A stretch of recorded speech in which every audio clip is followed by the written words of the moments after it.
কিছুদিন আগে বাজার থেকে কর্তামশাই কিন্তু আর মাছ নিয়ে চলে এসেছিল।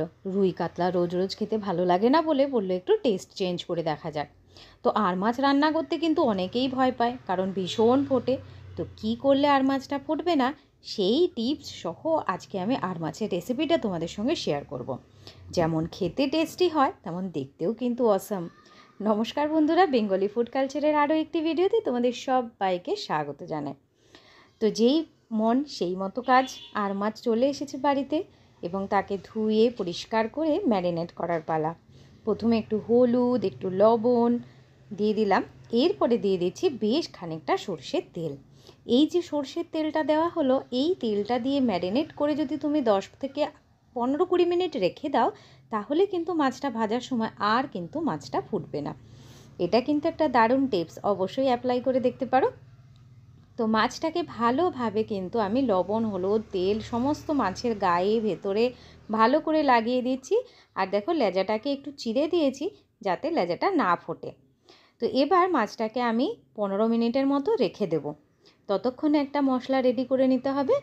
মশলাটার মধ্যে নিতে হবে একটু পেঁয়াজ, এখানে একটা ছোট সাইজের পেঁয়াজ আমি নিয়ে নিয়েছি, একটু আদা, একটু টমেটো আর কাঁচা লঙ্কাটা নিজেদের পরিমাণ বুঝে দেবে। আর নিয়ে নিয়েছি 7-8 কোয়া রসুন। আর মাছে যেহেতু একটু গন্ধ থাকে, তো সেহেতু একটু রসুন দিলে আর মাছের গন্ধটা কিন্তু চলে যায়।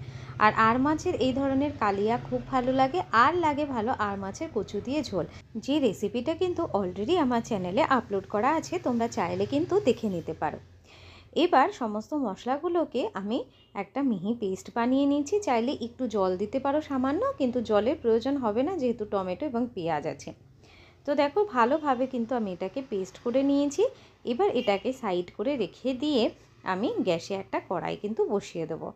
গ্যাসে কড়াইটা বসিয়ে দিয়ে কড়াই গরম হয়ে গেলে এবার এর মধ্যে দিয়ে দিচ্ছি সর্ষের তেল। রান্নাটা কিন্তু অবশ্যই সর্ষের তেলে করতে হবে, না হলে কিন্তু টেস্ট অতটা ভালো আসবে না। তো যাই হোক, এবার কিন্তু মাছগুলোকে ছেড়ে দিচ্ছি তেলটা খুব ভালো গরম হওয়ার পর। দেখছো, মাছ কিন্তু একদম তেল ছিটকোচ্ছে না, দেখে ভালোই বুঝতে পারছো। তো আর মাছ কিন্তু খুব বেশি করে কড়া করে ভাজলে একটু রাবারি রাবারি হয়ে যায়। তো সেই জন্য খুব হালকা করে কিন্তু আর মাছটাকে ভেজে নিয়েছি, মানে যতটা না ভাজলে নয় ততটাই ভেজে নিয়েছি। এবার বাকি মাছগুলোকেও আবার আমি সেমভাবে ভেজে নেব, খুব হালকা করে, খুব বেশি কড়া নয়, আবার খুব একদম হালকাও নয়, তাহলে কিন্তু একটু গন্ধ করবে। মাছগুলোকে উল্টে পাল্টে ভেজে নিয়ে আমি কিন্তু তুলে নেব।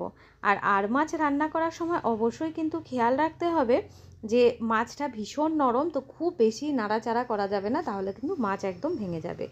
ওই তেলের মধ্যে গোটা গরম মশলা, তেজপাতা আর শুকনো লঙ্কা ভালোভাবে দিয়ে ফোড়ন দিয়ে ভেজে নিয়ে তারপর এর মধ্যে দিয়ে দিলাম একটা বড় সাইজের পেঁয়াজকে আমি কুচিয়ে রেখেছিলাম, সেটা হালকা করে একটু ভেজে নেব। যখন একটু ব্রাউন কালার ধরবে তখন আগে থেকে বেটে রাখা মশলাটা কিন্তু দিয়ে দিতে হবে।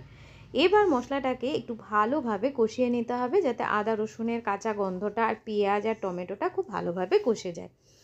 এরপরে দিয়ে দিচ্ছি গুঁড়ো মশলা, হলুদ গুঁড়ো, একটু ঝাল লঙ্কার গুঁড়ো, 1 চামচ কাশ্মীরি লঙ্কার গুঁড়ো, 1 চামচ জিরে গুঁড়ো আর সামান্য একটু ধনে গুঁড়ো।